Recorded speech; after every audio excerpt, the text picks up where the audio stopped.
ആഹാ, എന്ത് മനോഹരമായ കാഴ്ചയാണല്ലേ. നമ്മുടെ മത്തൻ്റെ പൂവാണ്, പംകിൻ്റെ. അപ്പോൾ ഇത് ചെറിയ പണിയായിട്ട് നമ്മുടെ പച്ചക്കറി തോട്ടത്തിലേക്ക് ഇറങ്ങിയതാണ്. ഇത് മത്തൻ്റെ ആൺപൂവാണ്. അപ്പോൾ അത് ചെറുതായിട്ടൊരു പോളിനേഷൻ ചെയ്ത് കൊടുക്കാമെന്ന് വിചാരിച്ചിട്ടാണ് ഇറങ്ങിയത്. കാരണം കുറേ പെൺപൂവായി ഇങ്ങനെ കൊഴിഞ്ഞു പോകുന്നു പിടിക്കാതെ. അപ്പോൾ ചിലപ്പോൾ എന്തോ കറക്റ്റ് പോളിനേഷൻ നടക്കുന്നുണ്ടായിരിക്കില്ല.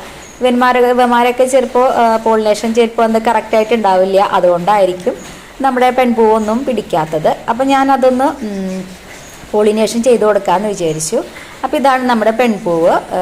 ഇതാണ് സ്റ്റിഗ്മയിൽ നമ്മുടെ പോളൻ ഗ്രെയിൻസ് ആൺപൂവിൻ്റെ പൂമ്പൊടി വീണ് കഴിഞ്ഞാലാണ് കറക്റ്റായിട്ടുള്ള പോളിനേഷൻ നടക്കുകയുള്ളൂ. അപ്പോൾ മഴ ആയതുകൊണ്ട് തന്നെ പെട്ടെന്ന് പൂവൊക്കെ ഇങ്ങനെ ഇങ്ങനെ വാടി ആകെ ഇതായിട്ട് ചെയ്യുന്നു. അപ്പോൾ ഞാൻ അതിൻ്റെ ആൺപൂവിൻ്റെ ഇത് പൊട്ടിച്ച്, പോളൻ ഗ്രെയിൻസ് പൊട്ടിച്ച് പെൺപൂവിൻ്റെ സ്റ്റിഗ്മയിലേക്ക് വെച്ച് കൊടുത്തിട്ടുണ്ട്. അതിനൊന്ന് രണ്ട് പൂവുണ്ടായി. അപ്പോൾ അതിലേക്കൊക്കെ ഞാൻ ഇതുപോലെ നമ്മൾ വെച്ച് കൊടുത്തിട്ടുണ്ട്.